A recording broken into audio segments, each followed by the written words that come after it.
menceritakan atau membandingkan antara pengecetan warna abu-abu metalik dan warna silver metalik. Sebenarnya dengan kata-kata metalik,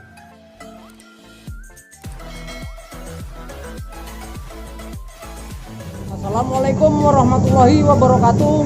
Senang sekali, berbahagia sekali, gembira sekali bisa ngomong sendiri di HP ini. Oke sahabat, sekarang kita nggak usah panjang lebar. Sekarang kita pada intinya saja. Dan yang saya bahas kali ini bagaimana pengecetan warna abu-abu metalik. Dan jika dibandingkan dengan warna silver, susah mana sih dengan warna silver? Nah, saya akan sedikit basa-basi atau menceritakan atau membandingkan antara pengecetan warna abu-abu metalik dan warna silver metalik. Sebenarnya dengan kata-kata metalik itu pasti cara pengecetannya sama sahabat, akan tetapi prosesnya mungkin agak sedikit berbeda, dan perbedaan itu tidak terlalu signifikan karena memang pada dasarnya pengecetan warna metalik itu memang harus benar-benar maksimal, dan walaupun warna-warna solid pun juga harus maksimal, tapi warna ini lebih ekstra dalam arti pengerjaan warna metalik apabila dalam penyelesaian atau setelah finishing pengecetan sebelum naik pernis, kita harus benar-benar cek apakah ada yang tertinggal dalam pengecetan itu, misalkan bolong-bolong dempul atau baret-baret kecil, karena jika tidak diteliti sedemikian rupa, nantinya pas di pernis takutnya malah terlalu kelihatan. Jadi kan pernis itu kan lapisan bersih atau gloss, jadi ketika di pernis pasti semuanya akan terlihat bening dan bersih. Jadi bolong-bolong atau baret itu pasti akan lebih nampak. Sebenarnya pengerjaan itu sama, tapi kita harus lebih detail karena baret sekecil apapun ketika di pernis pasti akan lebih kelihatan sahabat. Nah, selain itu sebelum kita naik cat pun juga kita mempersiapkannya pun harus maksimal. Contohnya seperti ini sahabat. Di dalam sini sebelum kita aplikasi cat jangan terkena cat, karena untuk supaya cat yang akan kita semprotkan tidak beda dengan warna yang tidak kita cat. Jadi kita harus di sini harus penyempurnaannya harus maksimal. Karena di dalam metalik jika ada sisa cat, sisa amplasan di sini yang masih berantakan seperti cakar ayam, nanti ketika kita cat dan terkena abunya cat aja, itu nanti ketika dipernis dia akan membentuk bekas amplasan itu atau disebut dengan skrat. Kalau skrat itu sebenarnya bekas amplasan yang terlalu nampak. Kalau ini biasanya bekas amplasan yang kurang rata dan terkena semburan atau partikel debu dari cat itu sendiri dan mengakibatkan terjadinya bekas amplasan setelah dipernis akan terlihat jelas sahabat. Nah, sekarang kita waktunya untuk pencet tombol subscribe. Jika masih merah dipencet supaya abu-abu sahabat, karena dengan subscribe saya lebih semangat lagi sahabat untuk mengembangkan channel saya. Sekarang teman-teman langsung perhatikan saja bagaimana cara aplikasi saya sebelum naik cat. Tentunya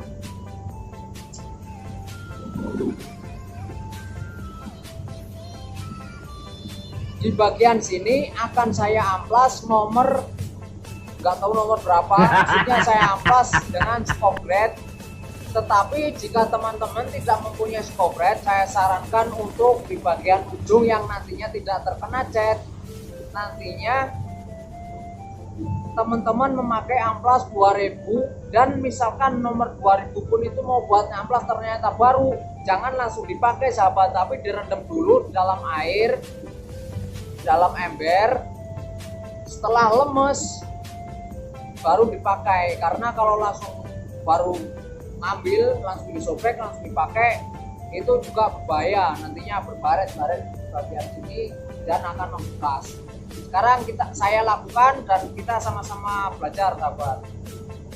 Nah, ini adalah pengamplasan skobret, sahabat. Tujuannya untuk menghaluskan bekas sisa-sisa amplas yang ada pada proses pendempulan waktu sebelum dibawa ke oven. Jadi kita perhalus lagi supaya nanti jika terkena debu yang pernah saya ceritakan tadi, supaya tidak berbekas, tidak bersekrat atau tidak terlihat baret-baretnya, sahabat. Setelah kita melakukan pengamplasan dan setelah kering, lalu kita melakukan seperti biasa, yaitu dengan mengelap degreaser dan kimtek, sahabat. Yang biasa dilakukan, yang baik dan benar yang sudah pernah saya jelaskan di video sebelumnya, yaitu dengan menggunakan 2 kimtek yang bertujuan untuk supaya mempercepat pengeringan dan supaya residu atau kotoran yang bisa terangkat oleh kimtek yang kering bisa terangkat, sahabat. Setelah itu kita menunggu kering, dan setelah kering kita langsung melakukan tag rack atau tag cloth yang berfungsi untuk mengangkat kotoran dan debu, sahabat. Itulah tahap-tahap proses pengecetan sebelum naik cat yang sederhana, singkat dan tepat, sahabat. Dan buat sahabat ABR yang sama-sama kita ingin belajar, sudah sering saya katakan bahwa dalam aplikasi cat apapun, saya sering sekali mengaplikasikan cat dengan cara ditabur seperti ini, sahabat, maksimal medium. Untuk apa? Untuk mencegah terjadinya cat yang menempel pada media itu pecah karena adanya silikon atau minyak yang tertinggal, sahabat, karena tidak menutup kemungkinan panel yang kita lap itu masih terkandung minyak atau apa. Dan untuk mencegah terjadinya berpulau, karena ini adalah salah satu jika pengaplikasiannya langsung basah akan terjadi berpulau pada penghujung dempul, sahabat. Jadi itulah alasannya jika saya melakukan pengaplikasian secara medium, apalagi dengan merek-merek lain itu akan sangat mudah sekali membentuk pulau dengan aplikasi yang basah seperti yang saya jelaskan tadi, sahabat. Jadi untuk menghindari lebih baik dengan cara medium, dan setelah itu langsung basah seperti yang teman-teman lihat. Dan kita melihat bagian-bagian mana yang tidak perlu kita cat tetapi ada sedikit yang botak atau catnya itu terkikis, kita sol-sol saja. Setelah itu menunggu agak sedikit kering, jangan terlalu kering. Ini untuk di luar ruangan, untuk di dalam ruangan. Tetapi jika untuk di luar ruangan, menunggu sentuh kering, sahabat. Setelah itu langsung kita melakukan drop coat.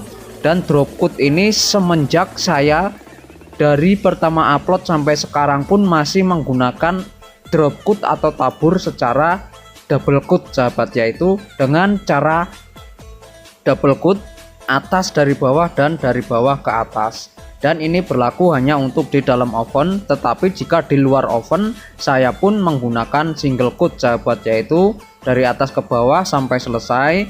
Menunggu agak sedikit kering, saya timpah lagi dengan drop coat yang kedua, sahabat. Tetapi kita juga perlu memperhatikan berapa daya tutup cat tersebut. Jika daya tutupnya itu susah, maka saya melakukan 3 kali, sahabat. Dan sekarang kita lihat hasilnya bersama-sama, sahabat. Oke, sahabat, sekarang kita untuk mengecek sebelum naik pernis. Yang pertama kita lakukan, dilihat dari samping begini. Biasanya kalau memang catnya masih mottling atau blorok atau belang-belang pasti terlihat. Dan kita lihat dari posisi samping belah sana atau dari sudut berhadapan. Nah, untuk yang sudah saya jelaskan tadi, di sini bekas amplasan di sini tidak terlihat. Dan jika Di masking sini hanya terlihat semburan cat sedikit saja. Ini tidak terlalu pengaruh dengan warna yang nantinya akan menghasilkan beda atau tidaknya. Tapi kalau hanya sedikit segini tidak terlalu berpengaruh besar. Jadi warnanya tidak akan berbeda, sahabat. Dan ini adalah aplikasi yang terakhir, sahabat, yaitu aplikasi Clear Coat. Dan spray gun yang saya gunakan adalah SATA Jet 5000 HVLP dengan nozzle 1.4, sahabat. Dengan adanya nozzle 1.4 tentunya kita tidak perlu bingung-bingung untuk mendapatkan hasil kulit jeruk yang sesuai dengan apa yang kita inginkan, sahabat. Semakin kecil nozzle yang kita pakai, maka pengeluarannya juga akan halus. Tetapi kita juga harus perhatikan dalam penyetingan spray gun, sahabat, karena penyetingan spray gun adalah penting untuk aplikasi ini, sahabat. Dan setelah aplikasi pertama tentunya kita menunggu beberapa menit flash off-nya, antara 2-5 menit saja, karena setiap karakter clear yang kita pakai tentunya berbeda-beda jeda waktunya, sahabat. Nah, itulah aplikasi yang saya gunakan. HVLP adalah high volume low pressure dengan high volume. High volume itu adalah konsumsi angin dalam semenit, sahabat. Jadi konsumsinya itu besar tetapi tekanannya rendah. Tekanan rendah itu bukan berarti anginnya itu kecil yang dibutuhkan, sahabat. Justru dengan tekanan rendah pada HVLP ini membutuhkan angin yang sangat besar, sahabat, berbeda dengan konvensional. Nah, nanti jika teman-teman masih bingung antara HVLP konvensional, HVLP dan konvensional, nanti saya akan jelaskan, sahabat.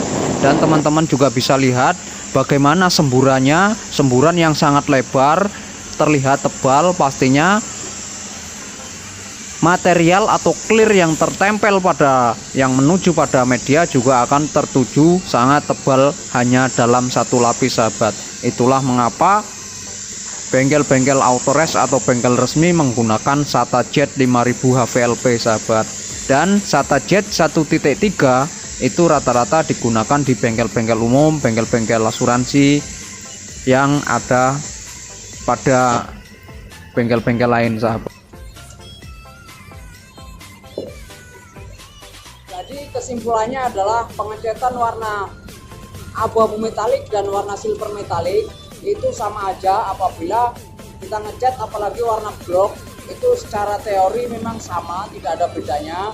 Namun apabila kita dalam proses pengecatannya seperti yang saya aplikasikan ini, tidak ngeblok, itu memang sama-sama maksimal tapi lebih ekstra di dalam warna gray, karena jika hanya ada bar amplasan yang kurang rata atau acak-acakan, nantinya ketika kita pernis akan terlihat lebih jelas lagi dan sangat tidak nyaman untuk dilihat, dan akhirnya kita cat ulang lagi atau pengulangan.